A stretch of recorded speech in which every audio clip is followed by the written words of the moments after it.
Bonjour à tous et merci encore de votre fidélité au temps d'information sur RTI2. Au sommaire de l'actualité, le président du Parti démocratique de Côte d'Ivoire, PDCI, Henri Konan Bédié, est décédé le mardi 1er août 2023 à l'âge de 89 ans, de suite d'un malaise à sa ville natale de Daoukro, selon des sources concordantes. Et puis hors de chez nous, aux États-Unis d'Amérique, l'ex-président Donald Trump a été inculpé hier mardi 1er août pour ses tentatives d'inverser le résultat de l'élection présidentielle américaine de 2020. Encore merci à vous d'être présents sur RTI2. La Côte d'Ivoire perd l'une de ses figures politiques majeures avec la disparition de son président Henri Konan Bédié à l'âge de 89 ans. Surnommé le SNIF de Daoukro, est né le 5 mai 1934 dans la région de Lifou. Henri Konan Bédié a connu une carrière politique qui s'est étendue sur plusieurs décennies, comme nous le relate ici Maïssa Kougueï. Henri Konan Bédié n'est plus. Celui qu'on surnommait le Sphinx de Daoukro a tiré sa révérence le mardi 1er août 2023 à l'âge de 89 ans dans un hôpital d'Abidjan. Consternation dans l'ensemble du pays, consternation également au sein de son parti, le Parti démocratique de Côte d'Ivoire, PDCI, qui a annoncé son décès. Henri Konan Bédié est né le 5 mai 1934 dans le village de Dadikro, au centre du pays. Il a fait des études à l'école normale de Dabou, puis à l'université de Poitiers en France. Docteur en droit, il a été le premier ambassadeur de la Côte d'Ivoire aux États-Unis de 1961 à 1966, puis ministre des Finances de 1966 à 1976. Après un séjour à la Banque mondiale, Henri Konan Bédié a accédé en 1980 à la présidence de l'Assemblée nationale et à ce titre a succédé au premier président de la République de Côte d'Ivoire, Félix Houphouët-Boigny, après son décès en 1993. Il a été élu 2 ans plus tard à la tête du pays à l'issue de l'élection présidentielle. Chef de l'État jusqu'en 1999, Henri Konan Bédié avait été désigné fin mars candidat unique à sa succession à la présidence du PDCI. Henri Konan Bédié laisse derrière lui son épouse Henriette Konan Bédié, née Kwazambomo, et 3 enfants. Sincères condoléances à la famille éplorée. Et comme tous les mercredis, notre rubrique du jour, le carton rouge, nous conduit dans la commune de Yopougon, où chaque mardi et vendredi, les commerçants du marché de Kouté envahissent la voie publique. Une voie qu'ils ont transformée contre toute attente en un marché qui joue sur le rendement des chauffeurs de taxi, qui voient le chiffre d'affaires baisser. Malgré les efforts des agents de la mairie, la situation reste la même. Et ce carton rouge de la rédaction de RTI2 est signé Assitan Diara, Pagasoro, Kone de Madongui, Enza Traoré et Issa Dambélé. N'utilisons point d'euphémisme pour le dire. Pas du tout. Alors là, pas du tout. Bienvenue, oui, bienvenue dans la rue du « je m'en fous ». Bienvenue dans la rue du « je fais ce que je veux et il n'y a rien en face ». Bienvenue, bienvenue et bienvenue dans la rue du désordre et du cafouillage. Eh bien, nous sommes en plein cœur de la commune de Yopougon, l'une des communes du district autonome d'Abidjan. Bienvenue sur la belle voie publique, que dis-je, bienvenue ici, dans le soi-disant marché de Yopougon-Kouté, un endroit bien et très bien connu. Tous les mardis et tous les vendredis, le scénario est le même. Et si vous ne le savez pas, pendant ces 2 jours de marché, cette voie publique réservée aux automobilistes est encombrée. Véritable casse-tête chinois pour les usagers. Une rue cauchemardesque. Regardons ensemble ce spectacle. Nos commentaires. Je veux dire à mes camarades, les tantes, les tontons, d'être plus vigilants quand ils viennent faire l'achat à Kouté. Matin, il y a un moto qui a fait converser une là-bas au dôme. Quand vous venez, soyez plus vigilants.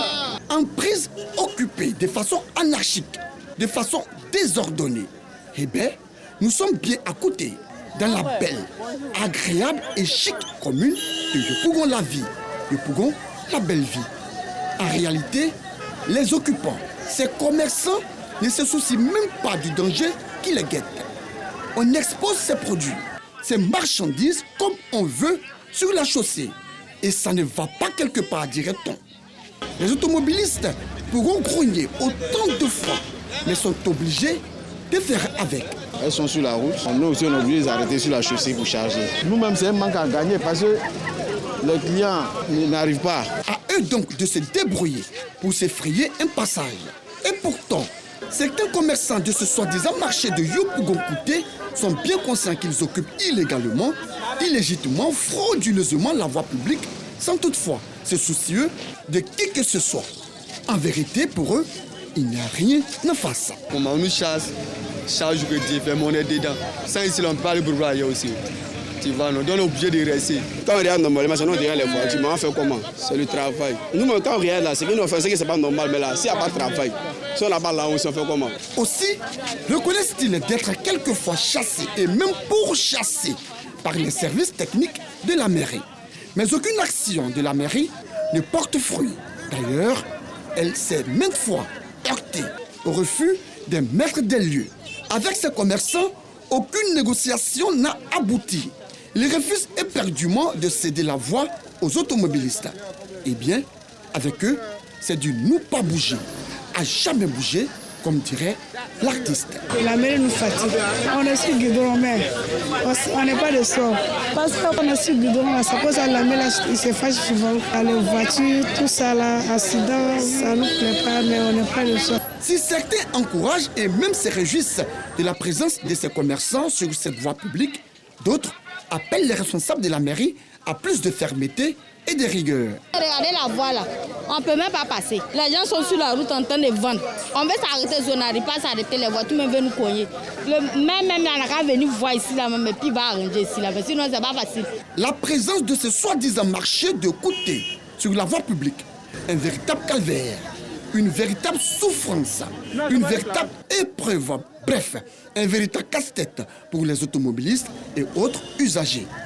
Tous s'en remettent aux autorités compétentes pour résoudre avec efficience et efficacité cette équation. Franchement dit, les mardis et les vendredis, nous avons des difficultés à travailler. Avec tout cela, on va garer comment? On ne peut pas piétiner les piétons. On aura venu trouver une solution à ça pour que nous aussi, on sera à l'aise aussi.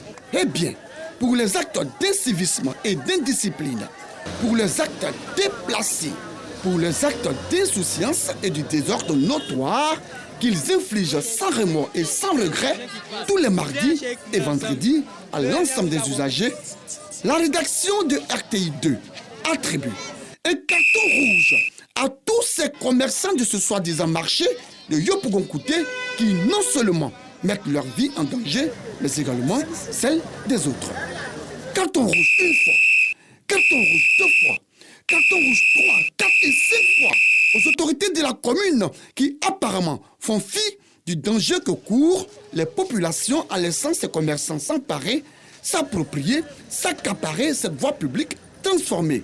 Vous le voyez, en un soi-disant marché.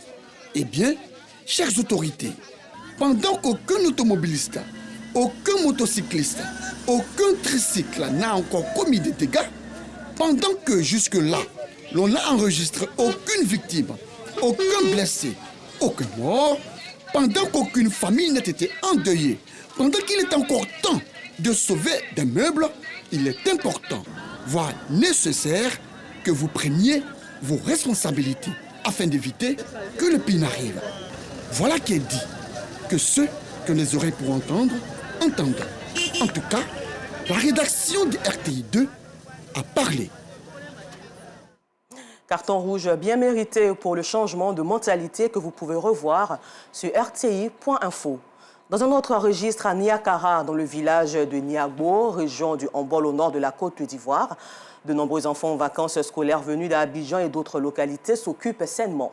Ce sont des élèves épanouis, transformés en touristes heureux et fiers de se retrouver en vacances à Niagbo que nos reporters Pagasoro Kone de Madongi et Enza Traoré ont rencontré.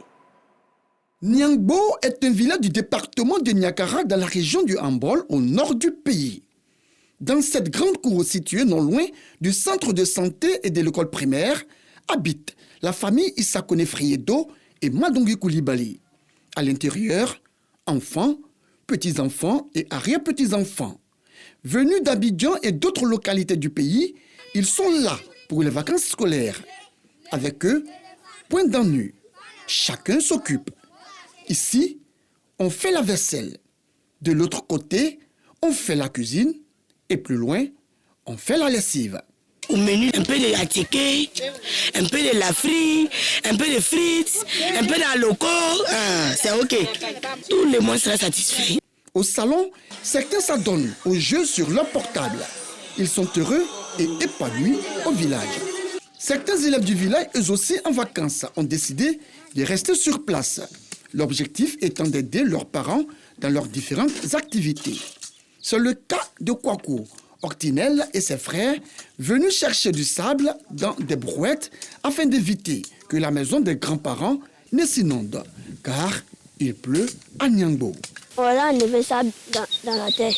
On s'en va mettre dans la maison pour que l'eau ne rentre pas dans la maison. Bien qu'étant en vacances, ils n'oublient pas d'ouvrir leurs livres et cahiers. Quand c'est l'heure de l'étude, je sors pour étudier. Quand c'est l'heure de manger, il m'avait mangé et puis il revient pour étudier encore. À Niangbo, on y trouve la grosse montagne, le mont Niangbo, culminant de plus de 700 mètres. Il fait partie d'une chaîne de 7 montagnes. Il offre une belle vue du village et même de la région. La découverte du mont Niangbo, un vœu cher à ses vacanciers, tous filles et fils du village. Ils rêvent de se retrouver au sommet du mont Niangbo. Mais pour y arriver, il faut s'armer de courage, de beaucoup de courage. Il faut parcourir plusieurs kilomètres. Les vacances au village, ça se passe très bien. On se sent à l'aise, c'est intéressant, on change un peu d'air. Surtout quand on monte sur la montagne, on marche en groupe, c'est intéressant. On fait comme des kilomètres, peut-être 2 kilomètres. Après plusieurs minutes de marche, les voici enfin au sommet du mont Niangbo. Que de satisfaction, quel soulagement. Enfin, nous sommes arrivés sur la montagne. En tout cas, on a parcouru 4 km et vraiment, c'est magnifique, c'est beau. On immortalise alors l'instant. On est arrivé à Niangbo, oui, le mont Niangbo. On a pris les photos, on va partager avec la famille, montrer le beau cadre, tout ce qu'on a vu, on va montrer. On va regarder le village. En tout cas, on va susciter d'autres personnes à venir visiter. Niangbo.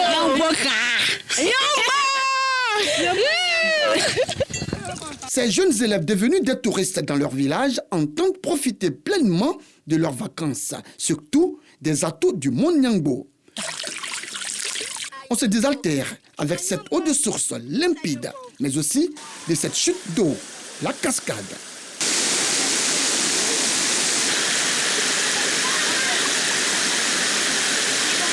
Une petite baignade, ça fait du bien.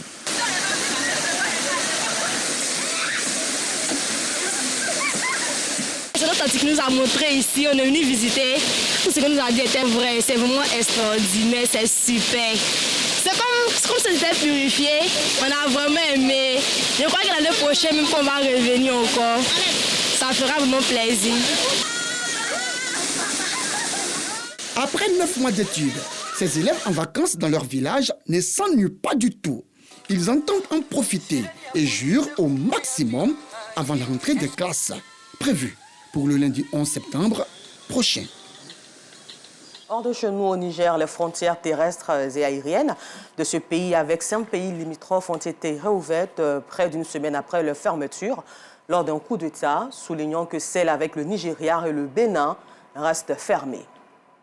Et pour terminer aux États-Unis d'Amérique, Donald Trump a été inculpé hier mardi 1er août pour ses tentatives d'inverser le résultat de l'élection présidentielle américaine de 2020. Une troisième mise en accusation retentissante au pénal de l'ex-président qui ambitionne malgré tout de retourner à la Maison-Blanche. Encore merci de nous avoir suivis et bonne suite de programme sur RTI2, la chaîne la plus proche des populations.